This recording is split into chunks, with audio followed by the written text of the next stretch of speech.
The world was your oyster. Outrageous fortune returns in a moment. Hey everyone, we are here with Oded from Ocean Falls Blockchain. It's a really interesting project and I'm excited to share it with you today. We are here with Oded. Oded, tell us a little bit about your background and how you got into the mining space. All right. Well, first of all, Julian, thank you very much for having me on board. And I came about it really, like many people, by accident. Our chief technology officer and my co-founder of Ocean Falls Blockchain, Kevin Day, who lives in Vancouver, is a bit of a history buff, and he started looking around at old deserted pulp and paper mill towns in British Columbia. Came across Ocean Falls and found it very interesting. The history of the town is really interesting in the sense that it had the first indoor swimming pool on the west coast of Canada. Two Olympic swimmers have come out of Ocean Falls. There was a 500 room hotel at one point in Ocean Falls. It had over 5,000 inhabitants. It was a thriving pulp and paper mill town. Unfortunately, now it's gone down to approximately, in the winter there's 30 inhabitants, in the summer it gets up to about 80. But Kevin was doing a little bit of history work, came across his town, saw that there is a hydroelectric facility there that is run by Boralex, which is a publicly traded company. And Kevin and I have done some business in the past, we're friends, and he gave me a call in about 2015 and said, Oded, we should call up Boralex and buy the power plant and mine Bitcoin up there. And I kind of looked at him and said, what are you talking about? But over the next couple years, he educated me a lot more about Bitcoin and blockchain, and as well, we had a third partner at the time, and he did a lot of tremendous work, and we introduced ourselves to the Boralex team, traveled to Montreal, and that's really how I got involved with it, passively in investing, and we formally incorporated Ocean Falls in 2017. Wow. Yeah, so this town is really interesting to me. I watched a documentary on YouTube of some guy that went up there to kind of explore it, and they had the old hotel, and yeah, it looked like I think this was shot probably before you guys were there, but yeah, it kind of got abandoned. What is the story behind that? Why was it like really thriving, and how did it end up kind of just going out of the way? Yeah, sure. I mean, so really, again, if you look at it, if you don't know much about British Columbia, I mean, obviously there was a huge and thriving pulp and paper mill industry many, many years ago. And unfortunately, there are a number of these towns that, as that industry started to die out, the town also suffered. So I don't know what pictures you saw of the hotel, but unfortunately now much of it looks like, again, a bombed out, I don't want to make comparisons to other, again, what's going on in the war in Ukraine, but no one has died in Ocean Falls. But, again, it really does look like, it's destroyed. It's been neglected for many, many years. And, there are just a few inhabitants. Boralex took over the facility in 2008, I believe they bought it, and they supply power, to a First Nations community, a little bit to the town. There is literally right next door a salmon fish farming company that's invested a lot of money, so some power is there, but there's a lot of excess power. So the story of Ocean Falls is, again, really that industry died. Again, many inhabitants left. But it seems like every other day we come across people who have either had a relative there or have lived, in Ocean Falls or know somebody who has. It's really a beautiful part of the country. It's unique in the sense that it is inland, but it's only accessible by air or water. I mean, you can take a small puddle jumper to get in. There are ferries that come in there, but again, there's not a lot of people who live there. The bar, when I was visited a few times, was open from 4 to 6 on Monday, Wednesday, and Friday. You could grab a beer and play a game of pool. But it's sad what's happened to the town, but it's a beautiful part of the country. So what are some of the logistical challenges of even getting anything out there, right? Because Bitcoin mining, it can run pretty decently off the grid, but it's good to still have probably someone there at the facility just making sure nothing goes down. What are some of the challenges that you've run into setting up the facility there? Yeah, so that's a great question. I mean, obviously, with it being somewhat secluded, and again, it's a little more difficult to get up there. There are ferries, again, as I said, that do run in there. I mean, in the winter, it's not inhospitable, but it can be a little miserable and rainy and cold. I mean, it doesn't get too cold there, but sometimes even the water, although it's inland, makes it a little rough for getting things in. And really, at times, that's what's held us up when we originally built out the facility. The second time we did it over the summer months, so there wasn't as much of an issue. But some of those disadvantages of it being rather secluded also make it advantageous in the sense that it's hard for anyone to steal anything from there. I mean, it is it's the facility itself is a large facility. We have it's 110,000 square feet, 2 floors. Boralex utilizes the first floor, and we use a big chunk of the second floor. There's a fenced gate, and as I said, it's in a harbor, but it's tough to get to. So the logistics are really, it just takes a little time when you're bringing in equipment. I mean, whether it's ASIC miners or GPU units, we did have to bring in some small, cranes. We punched out a hole, in the wall to create ventilation, when we built the facility and upgraded it. So it does take a little bit of extra effort. But as I said, it's interesting that some of that extra effort now, security is not much of an issue. No one has anywhere to run and hide should they ever want to come up there and try to take something. And what's your background with all of this? Because this is kind of your first time in, I assume, the Bitcoin mining space. What made you even want to pursue something like this as something that would be the fruits of your labor for the next few years? Yeah, so I hold my partner Kevin Day responsible for that, and I'm gonna forever and ever. My background is actually, I mean, I joke that I'm a recovering lawyer from way back. I practiced law briefly, but I've been in the financial services sector since 1994. Kevin and he's a serial entrepreneur. I've invested in some other things that he's invested in. I was a passive investor in this. When he got me involved in 2015 and then in 2017. But really what for me is I've come to learn that, blockchain and Bitcoin mining is a component of it. I'm sure we'll chat about it, but blockchain is really transformative. It is really Internet 2.0. I believe it will transform many businesses that we're involved in, disintermediation, and it's really quite exciting. I often joke that I've been sucking on a fire hose, over the last couple of years, trying to learn and gain in some knowledge of this area, and it's really exciting. I think my personality is that I enjoy learning, and this is a sector that is going to continue to grow and explode, and we see that ecosystem. Although it's still speculative, although there's still tremendous volatility, I do think it's going to transform many sectors of the world that we live in, and we can chat about that. Yeah, I mean, I'll tell you my background on this because I've been in this space since 2016, and I've seen a lot of different blockchain projects, so called. But my understanding of it is blockchain, it originated with Bitcoin. It's always been a tool to help make Bitcoin more transparent. It's a tool to help people be able to decipher the ledger better. And it wasn't until, a little bit maybe into 2013, 2014, when people started realizing, oh, maybe this could be used for something else. And I don't want to rule out the possibility of blockchain being useful for other industries, but I think just from what I've seen, I haven't seen a mainstream application of it despite the technology being around for as long as it has. And I'm wondering, are we overestimating how useful blockchain is for every sort of application? Are there specific ones that you think blockchain is really good for versus just having a centralized database?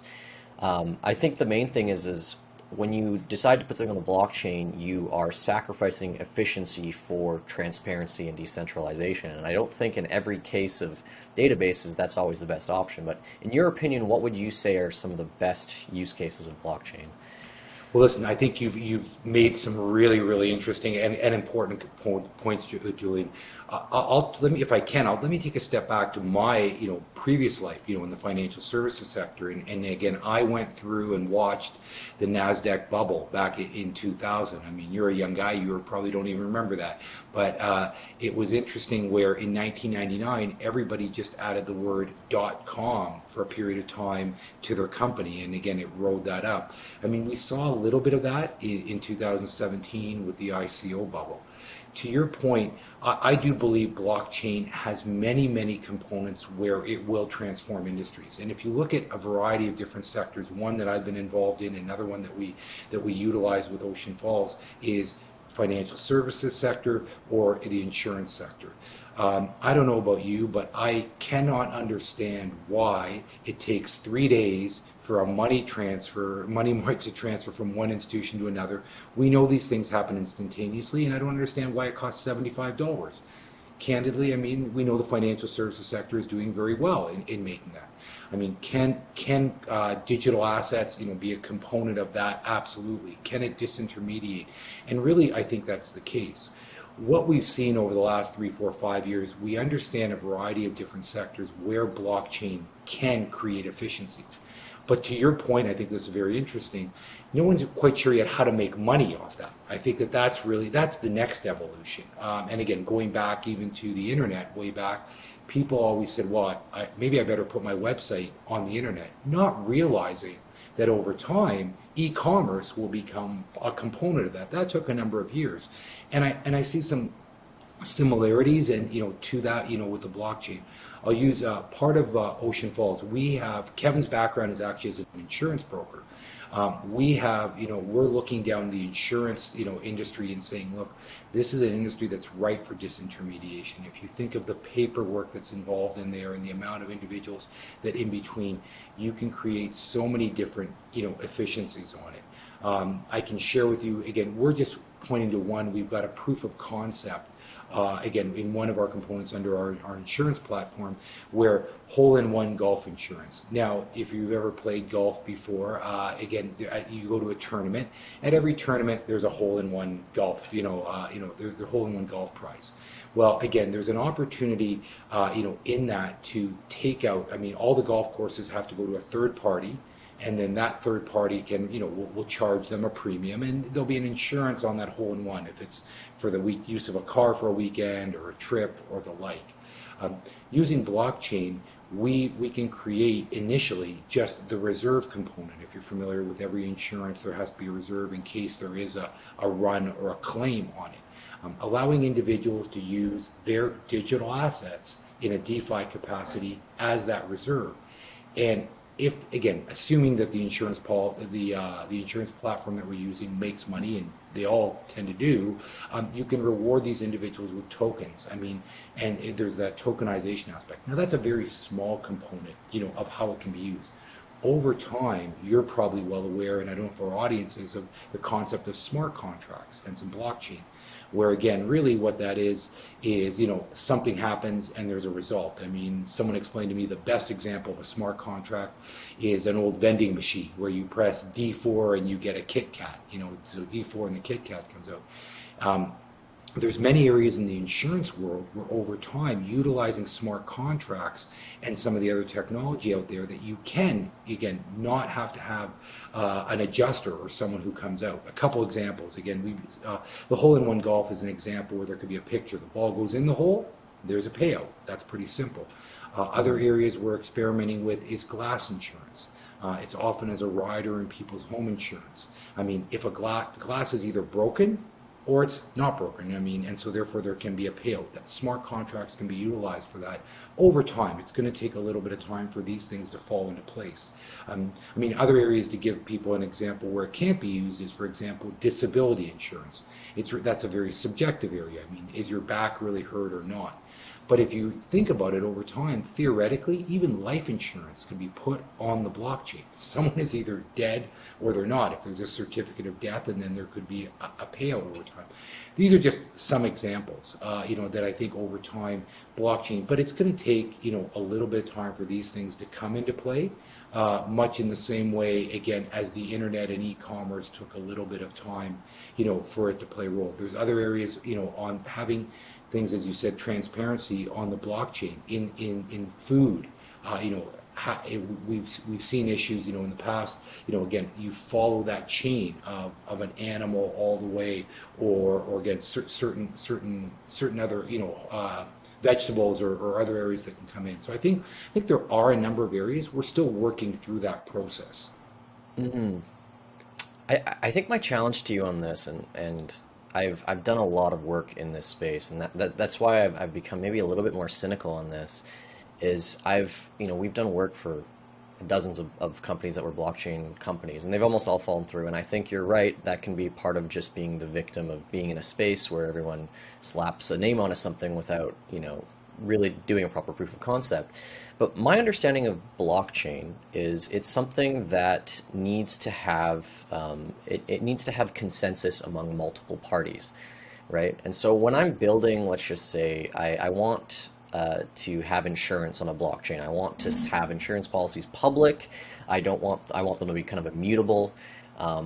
There's all these things that when I put something on a blockchain, first of all, that's usually the point, is when I put data on the blockchain, I don't want it to be changed. And so there's a lot of things where data has to change, contracts have to change. A party breaks a contract, it has to be able to be changed. And someone has to be able to go in and modify it should they need to. But another core component of blockchains, and I know that we're transitioning away from this in some other ones, is proof of work. And that is essentially you have to have miners who are willing to accept the longest chain as the most valid chain of things that have happened, in the history, and that requires a ton of computing power and work.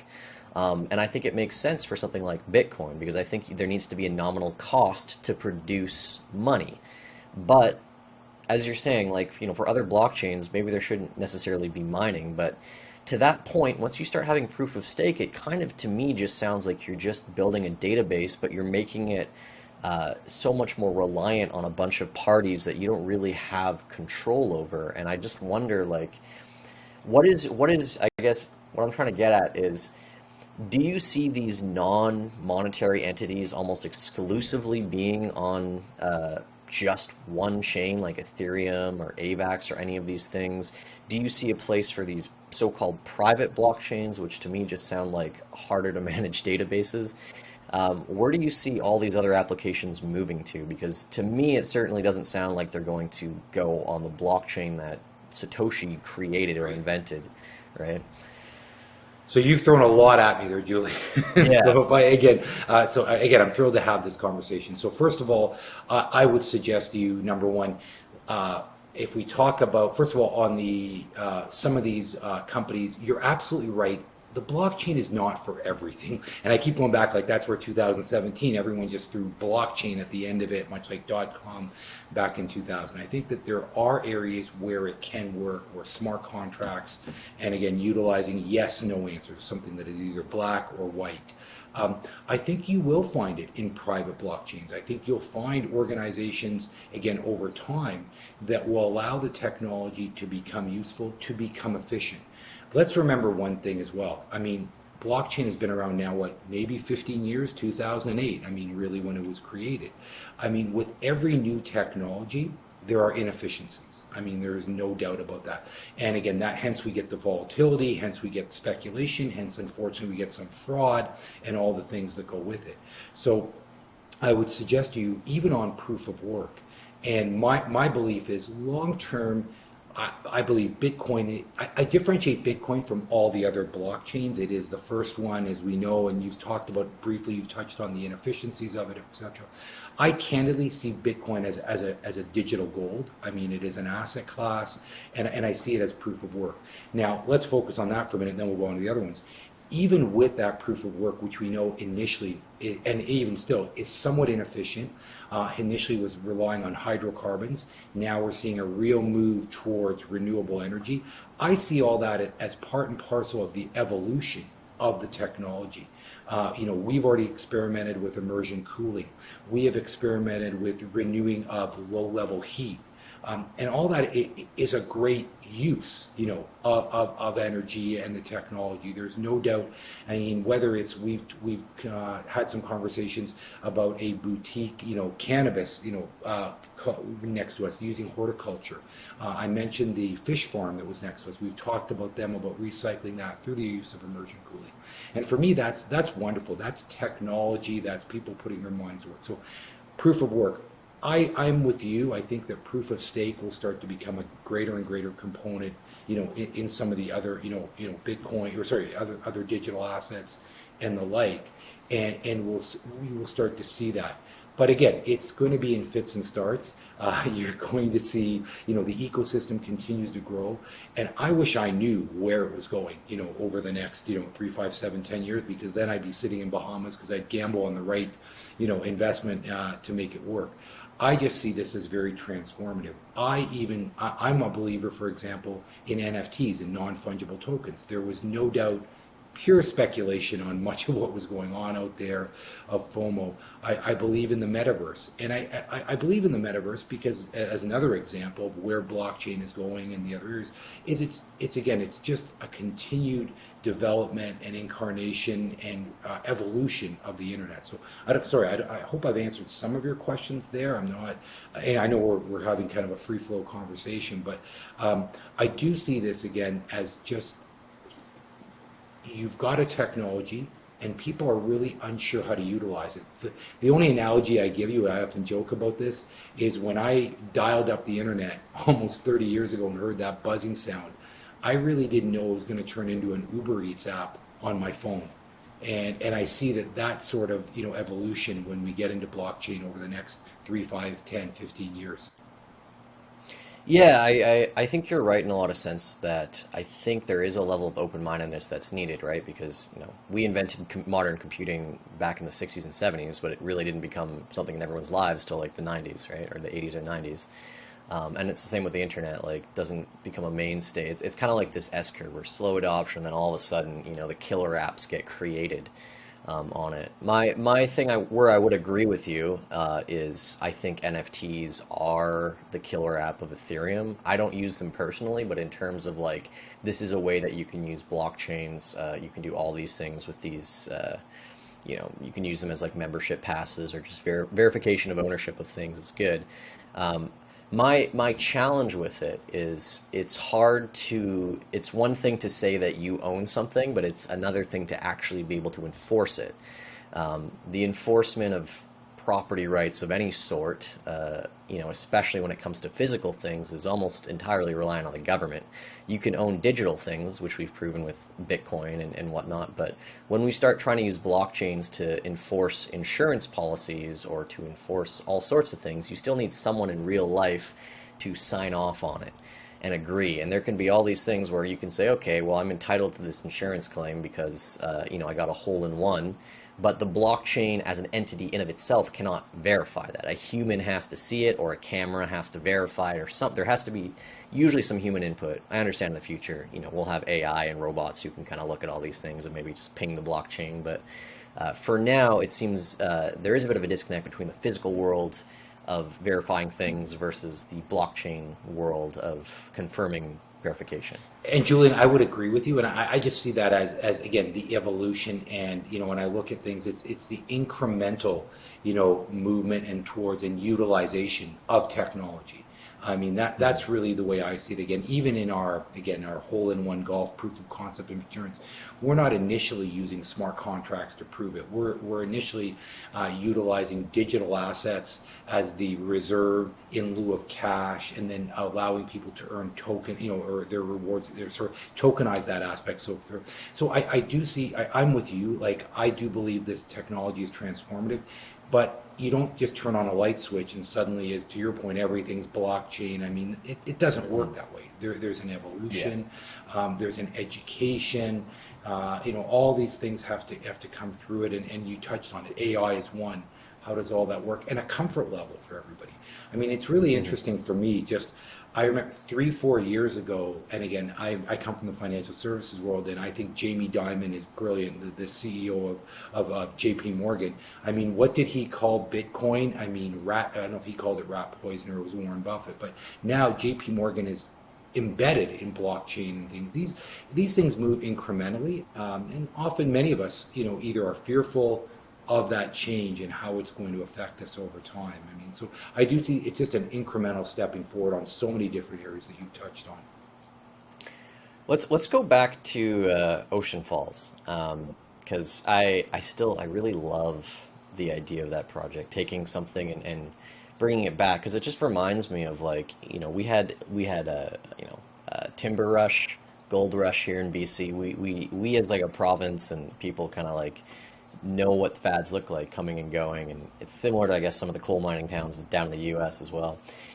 You have revived this plant, and it's interesting because you've taken something that was kind of, I would say, maybe underused, or you said it was like this one company that still owns it, but they're not using all the power that they're generating, and now you're making something out of it.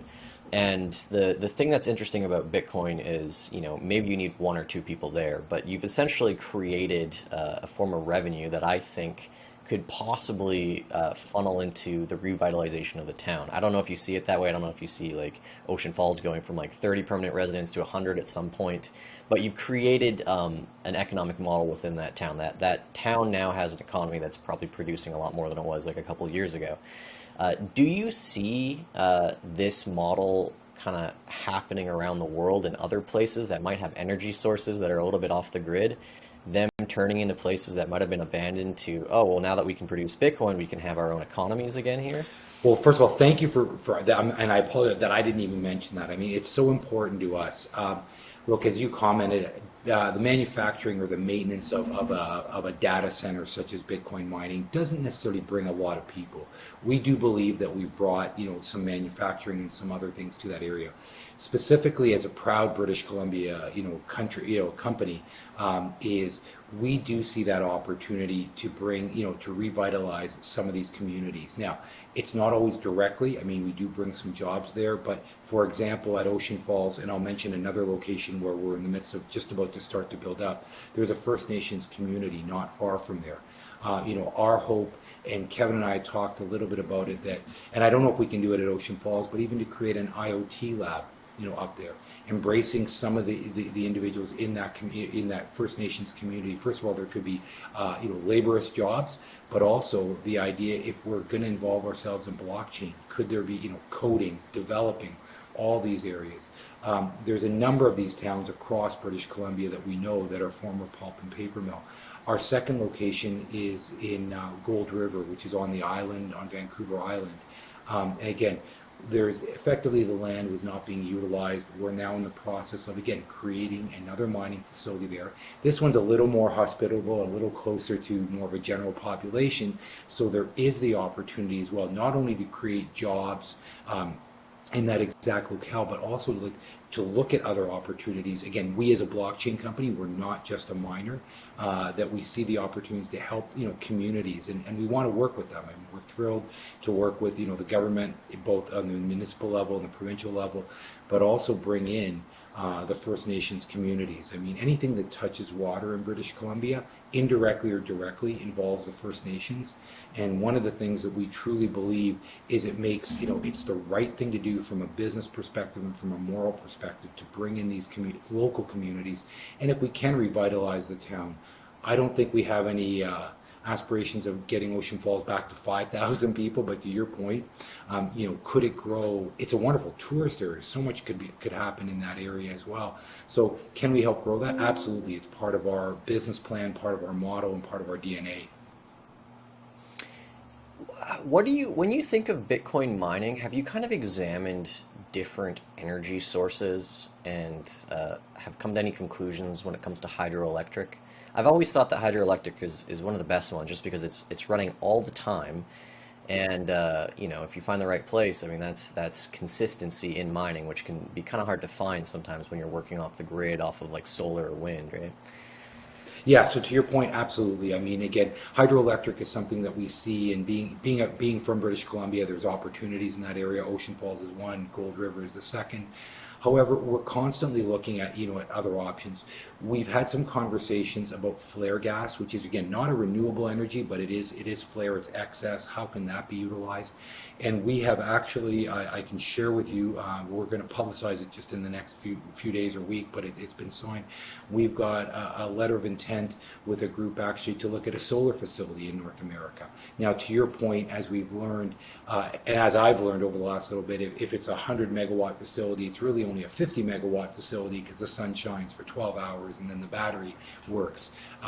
The advantages of something like that, again, I see that on the technology side. I'm excited to see the legislation that the U.S. administration has passed recently to increase, grants for solar power along those lines. So I think this is, again, this is some of the ancillary benefits of the blockchain of Bitcoin mining that have come up. That there's a focus on that renewable space.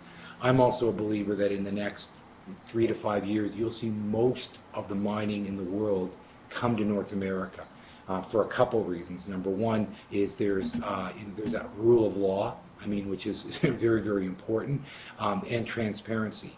And there is, we are, again, by nature in North America, I think, creative, energetic, capitalistic, and we'll look to create, opportunities and technologies that come from all this.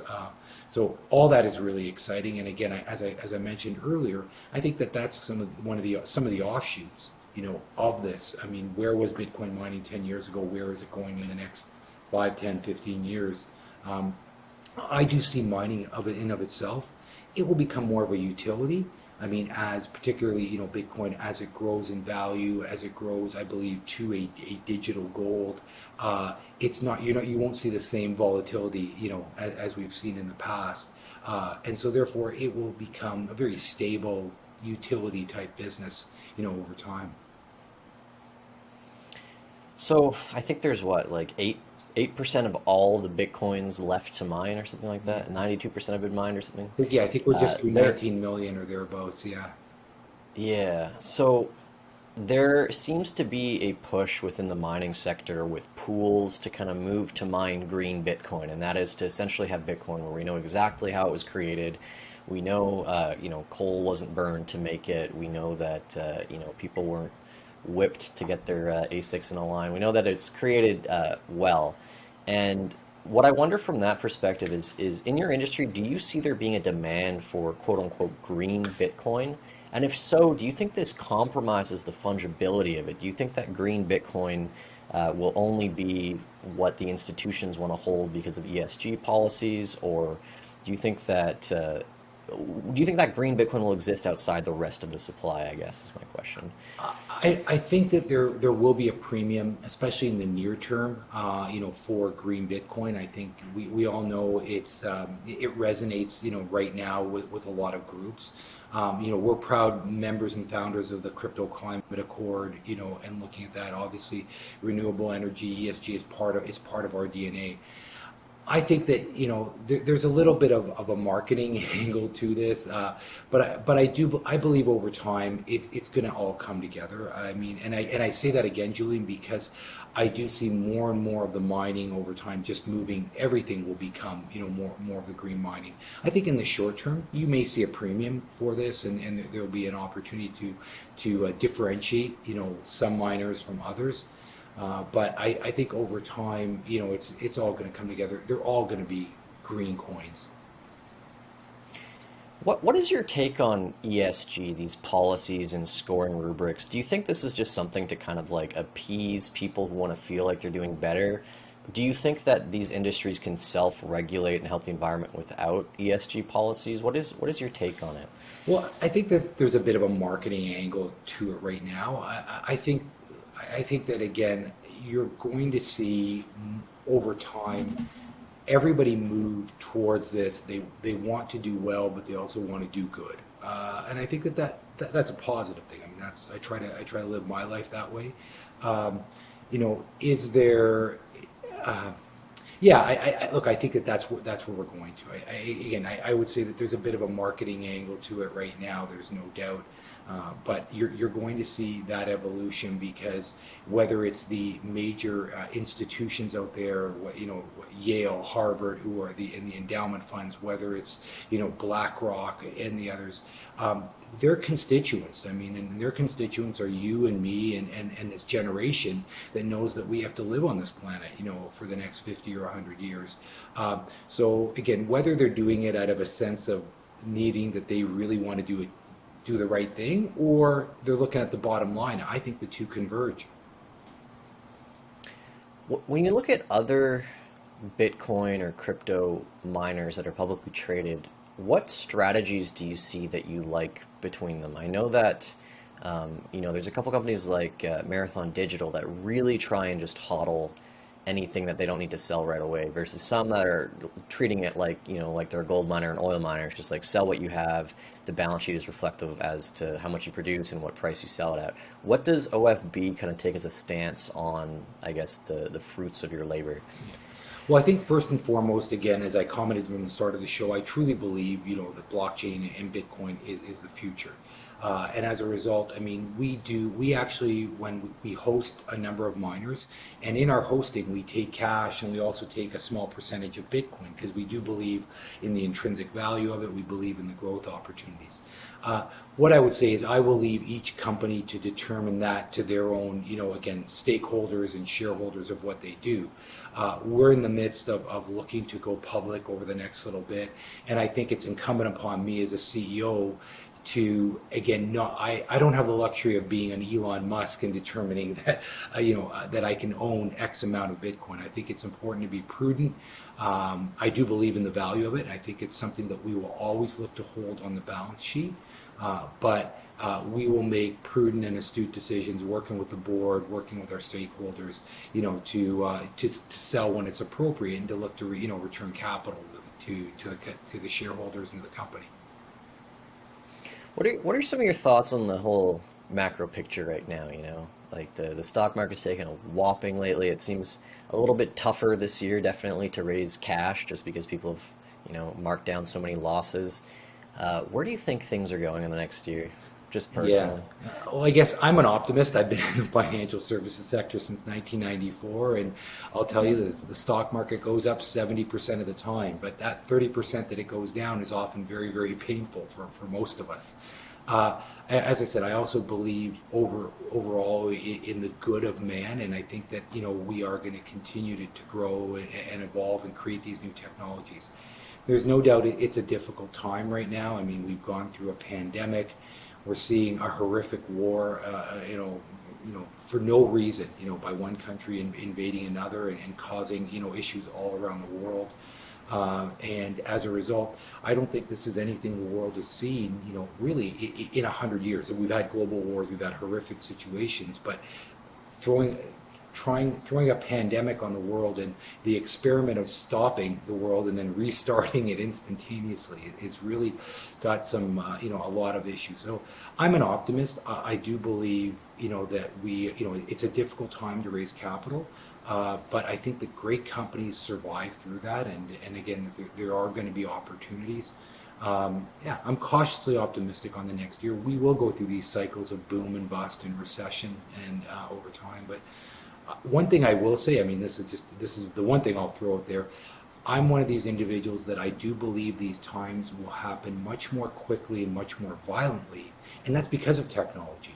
I make the comment to my children that I find out, if the Japanese prime minister may have had a heart attack before his wife did, because information just, allows us to hear all that information. So everything from, we see inflation occur and all this information happens quickly. So we will see. I don't believe that this time is different, if whoever says that. I just think that, things happen more quickly and unfortunately more violently at times. Yeah, I think one of the reasons that I'm personally so interested in Bitcoin is I think there is a store of value component where you have almost something that you can look at as like an insurance on central banking policy and something that has like a very rigid monetary policy that is super predictable versus, governments going insolvent left and right and the Fed, going from 25 basis points to 75. It's hard to predict what's going on, and it's nice to have something kind of predictable. But I think the other thing I really like about Bitcoin is it's showing a bunch of different utility as like a monetary property. This idea that, we can use Lightning to make micropayments to the creators we want. We can stream money like we stream music to people. This idea of like if Bitcoin adoption gets broader, you could travel the world without having to go to like a currency exchange. You can just use Bitcoin, as a secondary currency to whatever the country's currency is. There's all these developments, I think, in Bitcoin that make it really interesting, besides it just being a hedge on central bank policy. What to you is kind of interesting right now in the Bitcoin space? What kind of like developments are you watching for Bitcoin as like a fundamental technology? that kind of interests you? Well, you've touched on a lot of them, and one specifically for me is the ability to make those micropayments. I mean, historically, that was what the whole concept of blockchain and Bitcoin was: the ability to transfer funds much more easily, much more quickly, much more readable. I do see that. You know, I'm interested in that. I love the idea of the Lightning Network. I mean, you know, the ability. Just recently, we had to move again 6 figures of Bitcoin, and the cost, you know, was $3.82. I mean, I think that is so powerful, you know, for allowing individuals. And I look forward. I think that the democratization and the ability over time to allow individuals around the world who can want to just use this, you know, their app, and that you and I have the ability, whether you live in Australia and I live in Botswana, to transfer those funds. I'm looking forward to that. And as I said, I think that that's where, you know, that's what excites me is that ability on the technology side as we do start to see digital assets, you know, move around the globe. And I guess this is probably like my last question is when you look at OFB as an entity that's really growing, it feels like it's pretty early days. What is kind of like your mission or ethos? What do you believe in that is kind of holding everything together for the team right now? How do you make sure that everyone's kind of like working towards the same goal? Well, you know, look, we have an incredible team right now. I mean, I won't bother mentioning names, but it's a senior executive staff, you know, of 6, excuse me, as well as a group of developers on our blockchain side. I mean, these are people who are a lot smarter than me, Julian. They don't need me to hold them together, but I think what we all ascribe to is that, again, we are in a generation where technology and blockchain, again, is transforming the world on so many different levels. And some of the benefits of the COVID, I mean, we see changes in the medical side, I mean, information side, AI, and how it's accelerating. And what excites me is learning from these individuals who I work with on how blockchain, how the metaverse will in fact impact people in a positive way, you know, over the next, you know, as I said, 3, 5, 10, 15 years. Awesome. All right. And lastly, where can people go to follow what you're doing? Yeah, so absolutely. I mean, we have our website. It's www.oceanfalls.com. We're also on Telegram. We're on LinkedIn. We're on all the standard social media aspects. And again, if they want to reach out, please do. I'm happy to answer their questions. We are, I may have mentioned it, in the midst of looking to go public in Canada. It'll be early in 2023. And we've got a variety of different verticals to our business. I mean, mining is a very important core component, but some of the other blockchain applications are as well, and we're really excited about it. And yeah, I just want to thank you for the time today. Awesome. Thanks so much, Oded. And yeah, thanks for tuning in, everyone. Hey there. Thanks so much for watching this video. I really hope you enjoyed it. If you want to watch more videos like this, please check out the Kinetic Finance channel down below, where we're posting videos like this, whether it be interviews, shorts, or other long-form content every single week. If you want to support this channel, please give it a subscription as well. Every single one of you counts, and I love interacting with this community that we're building here. Thanks so much for watching, and I'll see you in the next one.